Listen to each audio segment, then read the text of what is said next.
It's Thursday. It's time for me to do the staff update. In the middle of the pandemic, I was going to do something thoughtful or encouraging or inspiring to help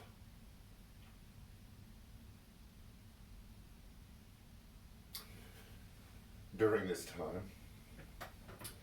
But um, the story of Ahmaud Arbery, I think, is sitting on all of us right now. And so I've been wrestling how to do this. And what I wanted to do, because I'm that guy, I wanted to do something edgy in the beginning. And so what I was going to do is write down names and just show them.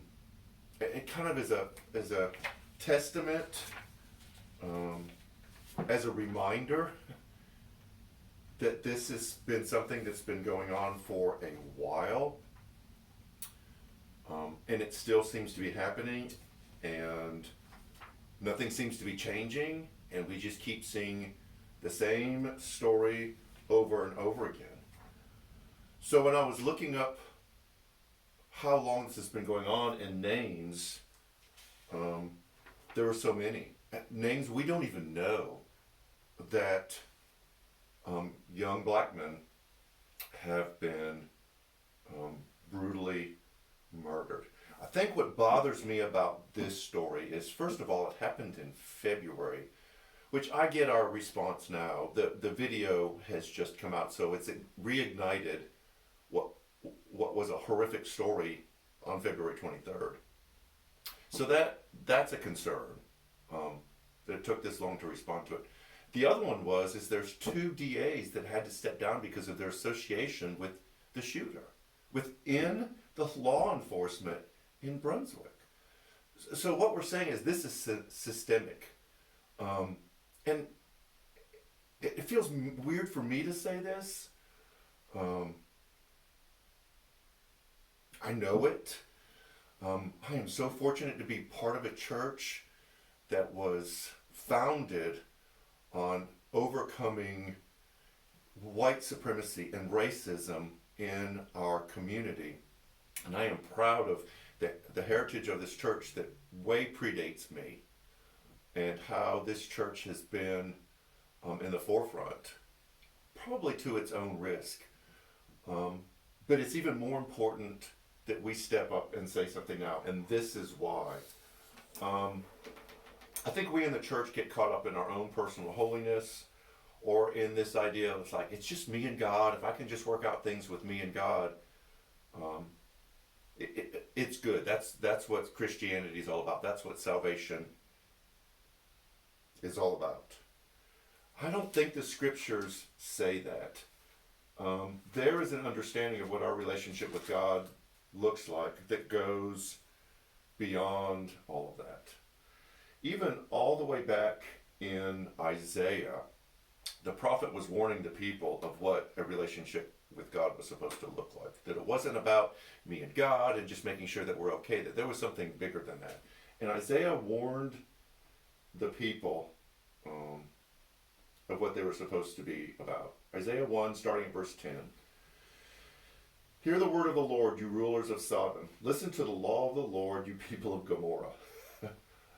He's not addressing those two cities. He's addressing people who live like they're in those two cities. And so this is where Isaiah says, this is what God really wants. The multitude of your sacrifices, what are they to me, says the Lord? I have more than enough of burnt offerings, of rams, of fat of fattened animals. I have no pleasure in the blood of bulls and lambs and goats. When you come to appear before me, who has asked you to do this? This is trampling on my courts. Stop bringing meaningless offerings. Your incense is detestable to me, new moons and Sabbaths and convocations. I cannot bear your evil assemblies.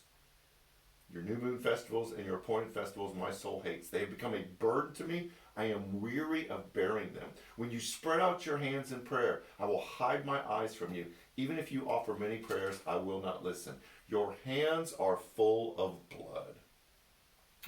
Wash and make yourselves clean. Take your evil deeds out of my sight. Stop doing wrongs. Learn to do right. Seek justice. Encourage the oppressed. Defend the cause of the fatherless. Plead the case of the widow. What Isaiah is saying is when we gather together to do church, to worship, to sing, to listen to a message, whatever it is, unless our lives out there are speaking up for those and standing next to those who are being oppressed, who are victims in our society, God doesn't even want to hear us worship. It's detestable to him.